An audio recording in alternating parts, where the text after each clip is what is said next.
अगर हम बीजेपी का चीफ मिनिस्टर बनाने के लिए तैयार थे और मैंने बीजेपी को ये कहा था कि आप बनाओ चीफ मिनिस्टर, हम आपकी मदद करेंगे, ये बीजेपी वाले इतने बेवकूफ हैं क्या कि मेरी बात को ठुकरा के वो मुफ्ती साहब को चीफ मिनिस्टर बना गए? कहीं ना कहीं तो मतलब सवाल तो उठता है ना, क्योंकि वो कहते हैं कि मैं बीजेपी का चीफ मिनिस्टर बनाने के लिए तैयार था, मैं जम्मू का चीफ मिनिस्टर बनाने के लिए तैयार था। अगर ये बात सही है तो मैं कहता हूं ना, बीजेपी वाले तो निहायत ही बेवकूफ हैं।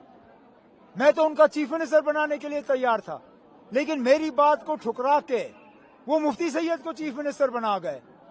मेरी बात पे तो ये समझ नहीं आता। अब चलिए, जो है सो है। मोदी जी ने एक बयान दिया आज हाँ, तीन खानदान, बिल्कुल उन्होंने कहा बात तो छोड़ दीजिए ना, अपनी मेजॉरिटी पे हुकूमत यहाँ पर बनाएगी बीजेपी। यहाँ पे जी जी ना मेजोरिटी पे तो वो सीटें नहीं लड़ रहे ना, वो मेजोरिटी की सीटें लड़ नहीं रहे हैं।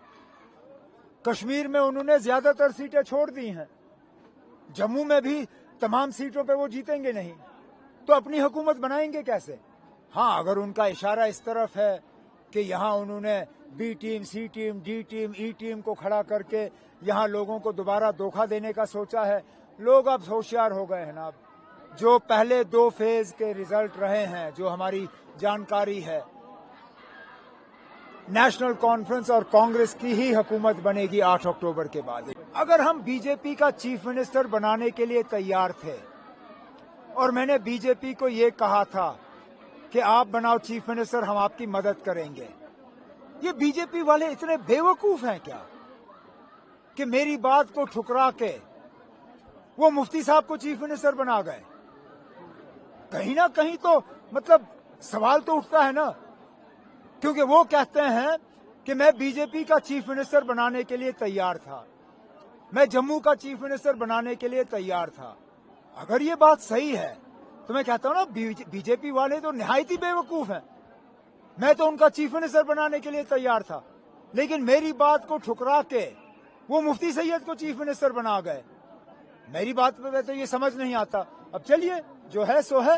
मोदी जी ने एक बयान दिया आज हाँ, 3 खानदान, बिल्कुल उन्होंने कहा बात तो छोड़ दीजिए ना, अपनी मेजॉरिटी पे हुकूमत यहाँ पर बनाएगी बीजेपी। यहाँ पे जी जी ना मेजोरिटी पे तो वो सीटें नहीं लड़ रहे ना,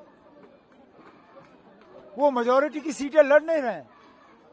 कश्मीर में उन्होंने ज्यादातर सीटें छोड़ दी हैं, जम्मू में भी तमाम सीटों पे वो जीतेंगे नहीं, तो अपनी हुकूमत बनाएंगे कैसे?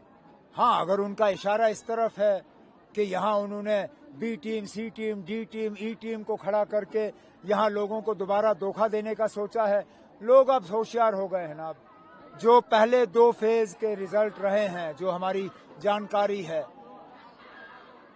नेशनल कॉन्फ्रेंस और कांग्रेस की ही हुकूमत बनेगी 8 अक्टूबर के बाद। न्यूज नेशन अब व्हाट्सएप पर खबरों की ताजा अपडेट के लिए न्यूज नेशन के इस QR कोड को स्कैन करें